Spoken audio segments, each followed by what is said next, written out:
Man, got around. OG Silverback here. And today, I have a tale of victory. I have a tale of glory.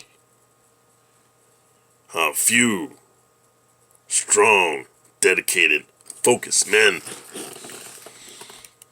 decided to turn their life around and apply what they learned in the streets to corporate America. Guys, the topic of today's video is how to transform yourself from a gangster to a businessman. Hey guys, let me tell you something, man. We all make mistakes in this life, homie. Every last one of us, man. You know what I mean? Just to let you know, man, that's basically how I got a lot of my jobs, man, when I got out of the Pinta homes, when I got out of prison homes.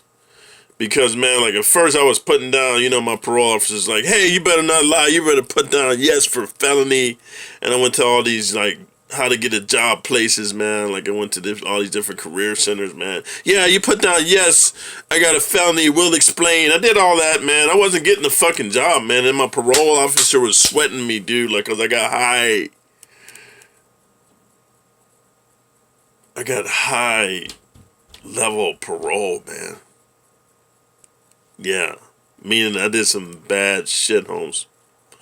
Muy mal, Holmes. I did some bad shit, Vato. And,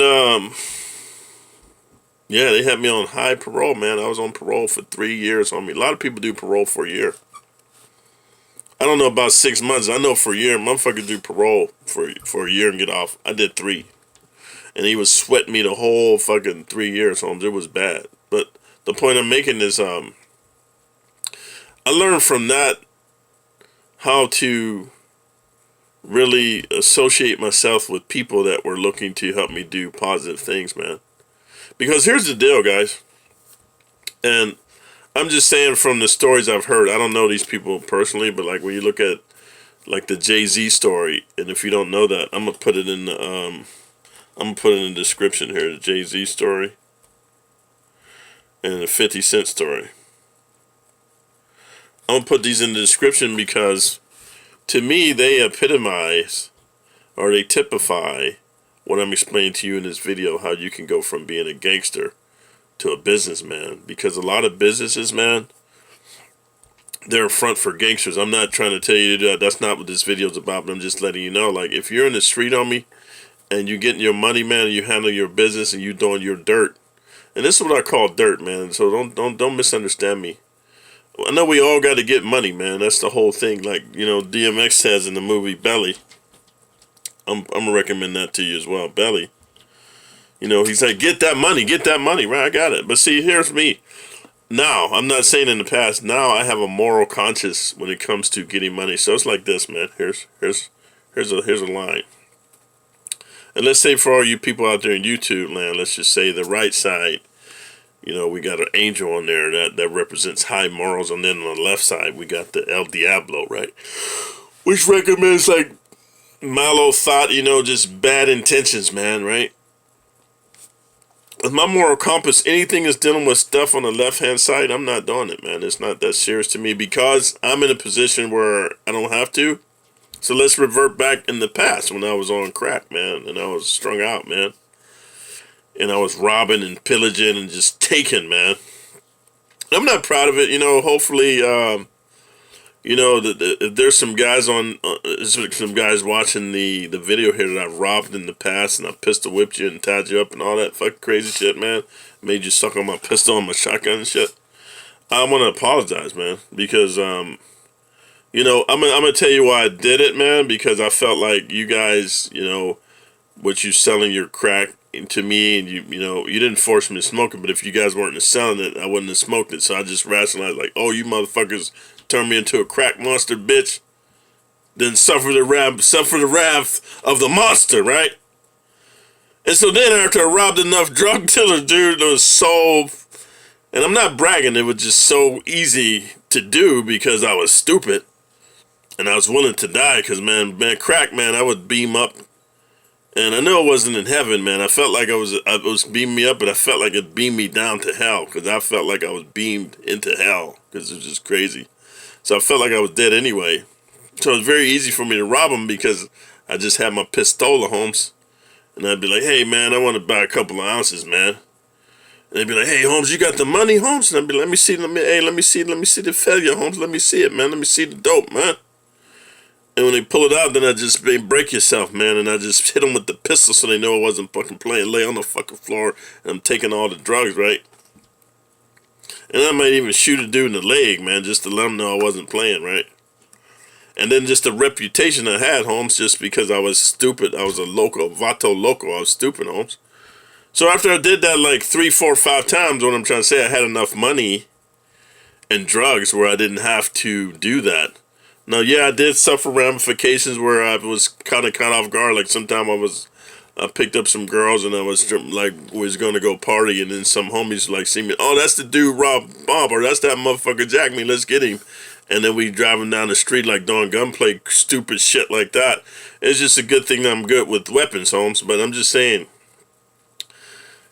there's got to be a point in your life, dude, as a gangster, dude, or a drug dealer, or however you're getting your money. Let's say you're getting it through prostitution. I don't know, but it's on the dark side, Holmes.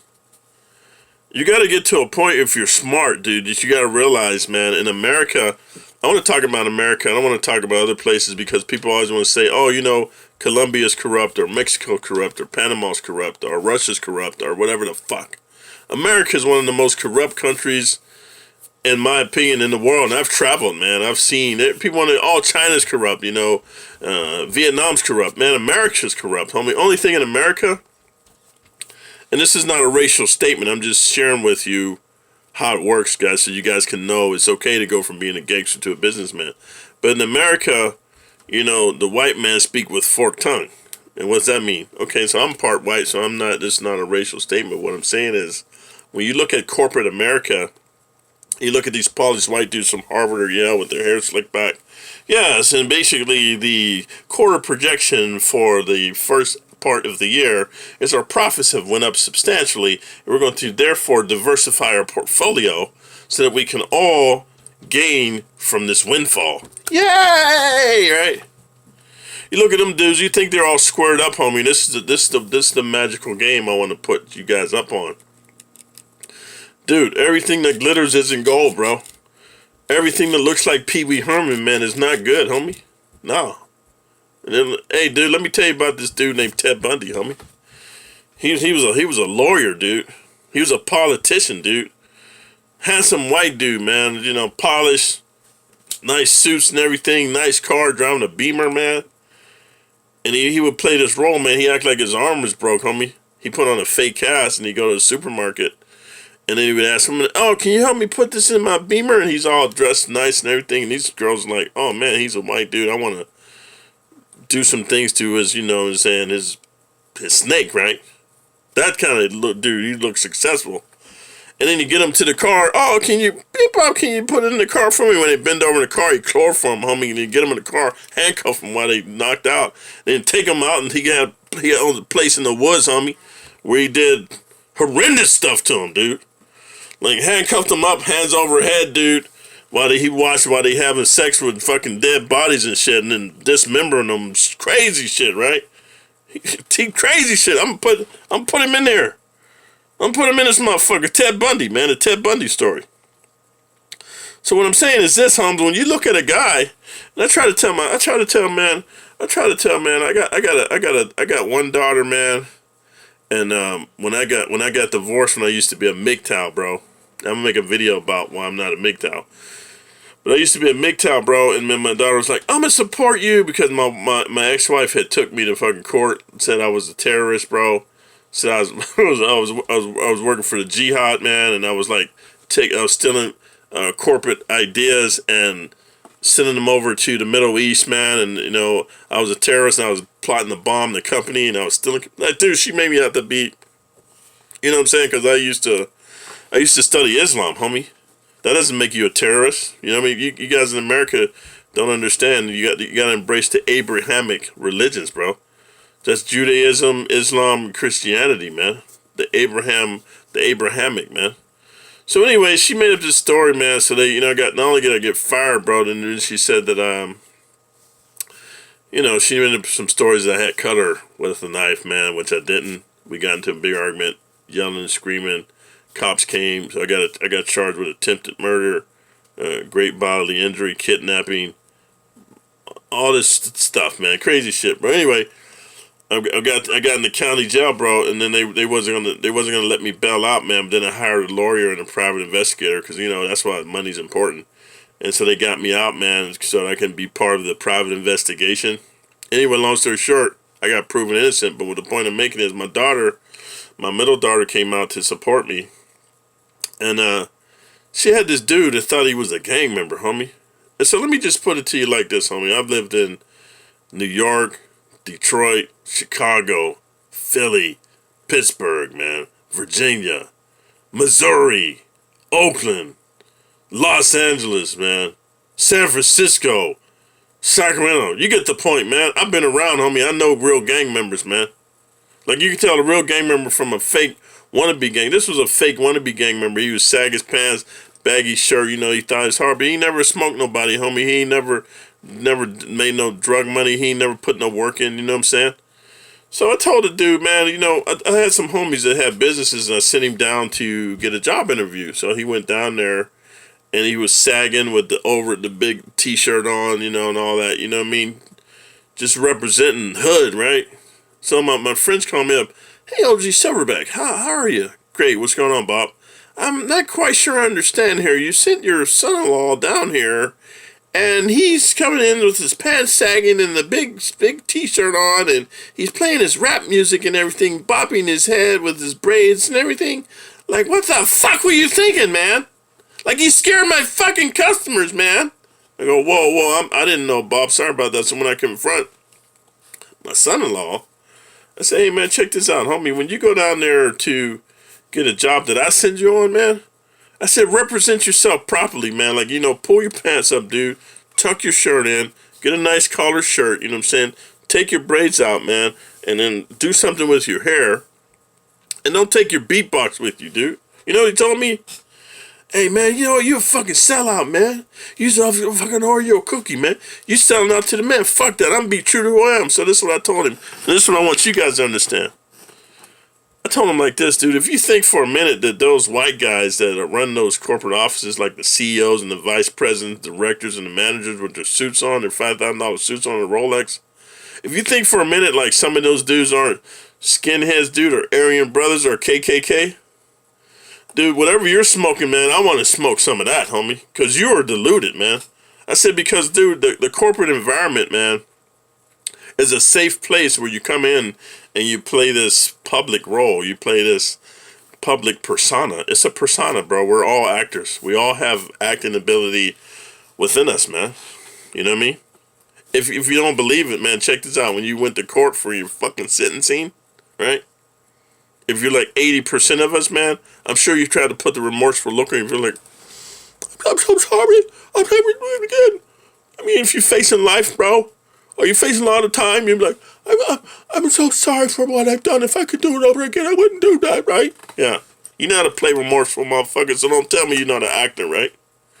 So this whole thing, man, about how to transform yourself from a gangster to a businessman, dude, it's something called you gotta fake it until you make it, man.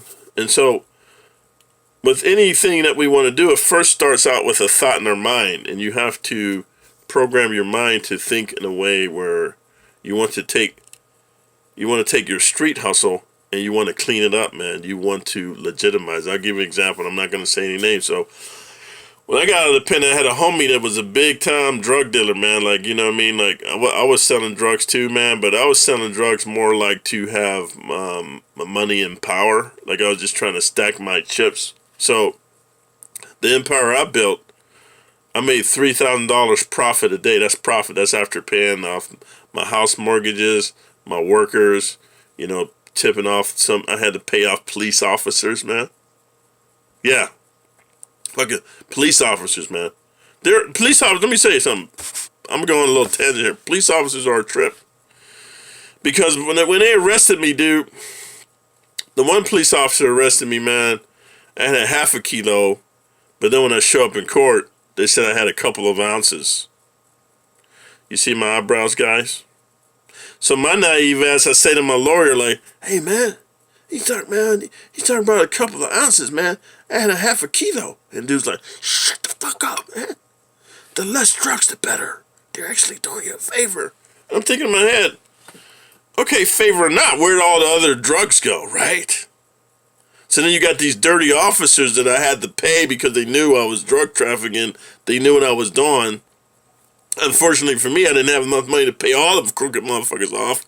And that's why I got popped in Salinas fucking driving down fucking, I don't think it was North Main, man. It wasn't South Main. Yeah, man, I think it was, hey, dude, I think it was North Main, man. Yeah, man, I was coming from the hotel. Anyway, I didn't pay off enough officers because they had an APB, all points bulletin out for me. And they see me in my fucking, I had a fucking Camaro, homie. I thought I was a baller. And they pulled me over, man. And in that situation, man, I had a quarter key. And when I showed up to court, I only had like a couple ounces, right? So I'm saying the police, man, when they do these drug arrests, they take some of the drugs. They get enough to arrest you really, really good with the guns. Because if you got guns and drugs and a pager and shit, and you got paraphernalia like scales and shit, that's a wrap. So then they don't need to have a lot. And they take it and recirculate it out to the streets. So just so if you don't think police are involved in drug sales, homie, then you need to watch this video again. So what I was trying to say is to my son-in-law, if you don't think some of those dudes are Klansmen and shit and all that, man, when you go to work, you put on this public persona or office persona. That's why they say it's important that you. And I've learned to circumvent this rule, but they say it's not good to mix business and pleasure. What that means is you can have some cool coworkers. Or let's get down to the quick here. If you see an attractive female in your office, bro, you don't want to dip your pen in company ink, man, because here's the problem: if you're on parole or you're an ex-felon or whatever, and you're trying to transform yourself into a businessman. If you got this female in the office and she starts hanging out with you after the office, you might have a little bit too much to drink one time, or some of your homies might come by, and she can put two and two together. So now she knows the pieces to the puzzle that the other people in the office don't know. And if things don't work out with you and you're female, which 9 times out of 10 it don't, because American women, dude, they got a whole nother level of what's acceptable in a relationship. And I think that for most guys to be in a successful relationship, you have to have the ability to kowtow your personality and to let her be, the whole thing, women on the top. And I'm not talking sexually. I'm talking about just in a dynamics of the relationship. I don't believe there's a 50-50. In the old days, it was like, 70-30. Men was on top, women was submissive. Now it's the other way around. It's 80-20. 80% of women are on top, men are on the bottom. That's just my belief. So you don't want to dip your pen in company ink, because then she'll get the insider information about you. If it doesn't work out, which 9 times out of 10 it won't, then she's going to be dropping dirt in the office. It's going to blow your cover. So the whole thing about transforming yourself from a gangster to a businessman is you have to take your street knowledge and look to find a way to either you have a point where you've made enough money where you just totally get out of that thing, like what I don't want to talk about Jay-Z, man, because I think he's still involved in drug trafficking. I mean, at a higher level, like he's investing, like maybe he's not touching dope, but I think like he's dropping some of his billions into the right hands, and those people is just saturating the cities with dope, and he's getting the profits without touch. That's just my belief, you know what I mean? I think 50 Cent's doing the same thing. I don't know him, but I'm just saying I know enough people. I had this one homie, he was a big time drug dealer. Like when I was selling drugs, I just wanted to have a lot of money and power, dude. I wasn't thinking about cleaning it up. I just was like, fuck it. I'm gonna do this. I'm gonna be like Scarface, right? But I had a homie when I got out of the Pinto homes. He He's a big time drug dealer. So what he did was, I was like, dude, what's wrong with you? He's like, no, this time I got a plan, Holmes. He said, I'm gonna make this much money, then I'm getting out of the game. And he opened up a business. I'm not going to tell you the name of the business.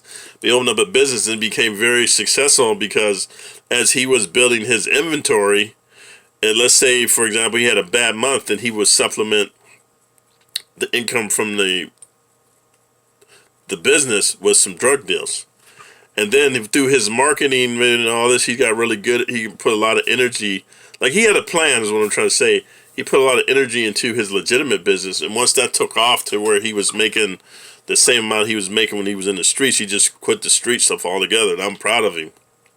I wasn't proud of how he made the transition. I'm just giving an example. Here's what I'm suggesting on this video, because this is a positive video, guys. I'm suggesting that whatever you're doing, dude, like, get out of it immediately. Like, don't have an escape plan, because I'm gonna tell you something. The best laid plans of mice and men not sometimes go awry. They do go awry. It's just the way it is. Like, for example, here in Central California, we had these fires, man. Like, one day, you know, we're laying here in the bed, dude, and you're hearing thunder and lightning, and you're like, oh, man, that's kind of weird, because, you know, when it's thunder and lightning's back east, it's raining, but out here it's thunder and lightning. There's not a cloud in the sky, right? It's just thunder, and the lightning was like fucking, it was red. I've never seen red. I've seen blue lightning and white lightning and yellow. I've never seen red. And then the next day there was fires, bro. Just crazy, right? So I'm like, what the fuck? And then they start coming down the mountains, bro, because I live in a valley. And they're coming down the fucking mountains, dude. You can see them for miles, dude. And you're like, what the fuck? You seen the animals, man, running down and fucking out of the fucking forest and shit? Like, you know how you just see little bunny rabbits and squirrels and shit, man, and little chipmunks and shit, man, and you see deer just galloping and shit, and you see fucking mountain lions and bobcats, and then you see these bears run across the freeway and shit, and you see Bigfoot. You know something's wrong. When the animals start running, homie, there's a saying, when the animals start running, you better start running too. So anyway, man, then they evacuate. I'm just saying unexpected things. So what happens, man, if you're in the game, whatever game you're in, or whatever affiliations you have, I would just say, I'm just letting you know, man, how to transform yourself from a businessman. I didn't say it was easy. I just said it's just very simple. I didn't say it was easy. You're just going to cut your ties. Like, you're going to stop immediately. Like, say, stop today. You're going to stop what you're doing, pack your fucking shit up, and move out of town, man. Move out of town, meet somebody who can change your identity. It's very easy to do in the United States. You can change your identity. And then you just open up a business, man. And I'm going to tell you the most profitable businesses to get into, man. Like cryptocurrency and marijuana, man. Those are very profitable businesses to get into. And like I said, my videos are all about action plans. You know, like CBT is a big one as well. What I would do is I would approach a company as like an investor and say, hey, I want to invest in your company, man. You know, take your drug money. Maybe divide it into thirds, right? 1/3 of it invested into a business. The other third, man, like you play the stock market, man. And the last third, you use it, what's called a run rate or a burn rate. So let's say you don't have that kind of money. If you're, hey, OG Silverback, you know, I think I'm a baller, and in my mind I'm a baller, and I want to just do myself and I'm a baller, but I'm not really a baller. Because let me tell you something about a real baller, man. Let me tell you about a real baller. And I'm not going to go into my personal business, but when I was on the street and I was selling drugs, I was making $3,000 a day profit. Like profit. That's about me re-upping. See, I'm talking about profit where it's outside of that whole re-up cycle, all that bullshit paying. But because at the end of the day, net is different from gross. So my net was $3,000 a day, right? And so then that's after I re-upped and everything like that, man. So if you call yourself being a big baller, shot caller, you running the deal, and you ain't got a. Let me tell you what they tell you in corporate America, man. You're a high status male if you got 9 months of your salary in the bank at all times, on top of your savings. Like, you got savings that you never touch, and then you got short-term savings for emergencies. But this is what's called your run rate. Look it up. 9 months salary, so you got 9 months you can operate without any money coming in. If you're not doing that, then I think you need to get out of the game, dude. So say you're a young dude, you don't even know the game. I'm telling you right now, get out of the game and find something that you're passionate in, man. Like, a lot of guys are into gaming or whatever. I don't know how you can make money out of that, but I do know one thing for sure. You can get into website design, man. You can make some money doing that, or I don't know, dude. I'm just saying, just look at what drives you in the morning. I'm not talking about your illegal business, but look at what drives you and start a business, dude. And just so you know, man, most businesses, man, it takes 3 to 5 years for the business to really, really start making a profit, dude. Just so you know. I mean, this is not a fantasy land video. This is not a pie in the sky. I'm just telling you, man, to get out of the game, because that game is a vicious cycle. And here's what happens, man. It's only 3 outcomes, man. You're dead, you're in prison, or you're in a witness protection program. That's the only 3. There's no happy ending.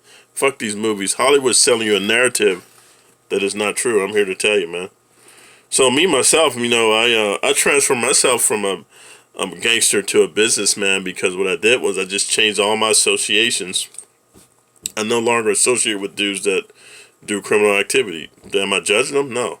I got some close associate homies that I've been to combat with. I love them like brothers, but the fact that they are doing what they're doing, I choose a hands-off policy, because it's just, it's like, say, for example, if you were an alcoholic, and you decided to, for health reasons, not to drink anymore. You got some homies that drink, and then they don't respect you enough to stop their drinking, because their argument is like, hey, homie, well, I'm going to stop drinking just because you a drunk, dude. Like, and you got to respect where they're at. But you got to respect and love yourself enough to say, like, hey, no matter how much love I have for my homies, you know what I mean, or my homeboys, or my peeps, I love myself first, man. Self-love is the best love you can have, homie. And a lot of people don't have that. And so all I'm saying is, the way you transform yourself from a gangster to a businessman, you apply all of your street knowledge and your street savvy into something that is square, profitable, and legal. And you just get your hustle on, man. I think a good example of that is Wes Watson. I think another great example of that is Big Hurt, 916, dude. That dude took his hustle from the streets, and he applied it, and he diversified it. I'm not going to go into all of Herc's business. First of all, I don't know it all, but the dude he's a fucking genius, man. Another one is Michael Santos. Another one's Cali Muscle. These are all former guys that were incarcerated, and I think, if I'm not mistaken, I think Blackie from Nil Tazad, I think he's going into rap. So you got to find something that, that really ignites your fire, man, and makes you want to put that kind of energy in, because it's not an overnight sensation, guys. Like I said, it takes 1 to 5 years, man, for your business to really, really, really get profitable, depending on the market that you're in. But it beats the alternative, dude, because if you keep doing what you're doing in the game, homie, you're going to end up, man, if not underneath the prison, you're going to end up in a body bag somewhere. Because let me tell you something, man, there's always somebody crazier or smarter or badder or more dangerous than you. I know that's hard. That's a hard pill to swallow. It's a hard concept to swallow, but it's true, man. And I can just tell you, based on some of the drug dealers I robbed, they were hard. These weren't no little soft dudes, but I was strung out on drugs. I didn't care if I lived or died, so we can all die together, right? I'm not there today, and that's why I'm not in the game, because I know there's people out there like I used to be. And so I'm just saying, man, the alternative is not good. But the best way to transform yourself from a gangster to a businessman, the number one way, is to change your mindset, and you want to legitimize everything you're doing, so that you got a legitimate hustle, man. And you put your grind in, just like when you're in the streets, homie. Like in the streets, you stay up 2-3 days just getting your grind in. Do the same thing in your business, man. And apply those street smarts, but then network with people that can help you as far as business-wise in a square way, dude. Because square is the way to go. The other way is short-lived. It's not worth it. And for those of you who like this kind of content, man, this positive stuff, it's important that you thumbs up my video and like it, bro. It's very important. And also put some comments in there. Let me know your thoughts on there, if you want me to cover some other topics. But most importantly, subscribe to my channel, dude. Do a play all, so you can see all the types of videos, the diversification of what I have. Go to my Facebook page, like it. And then check out my website at fewstrongmen.com. And then if you want to support the channel, subscribe to my Patreon. It doesn't have to be a lot, but every little bit helps, because I think it's important as a community of men, we have to help each other to get out of this rat race and we being a slave to the system, because all incarceration is a form of modern day slavery. I'll get into that in some of my other videos, but for right now, I just wanted to say, hey man, you know, stop your hustle and stop your grind, the illegal stuff. Apply it to the positive stuff, man, and then let your life look up from there. Until next time, OG Silverback out.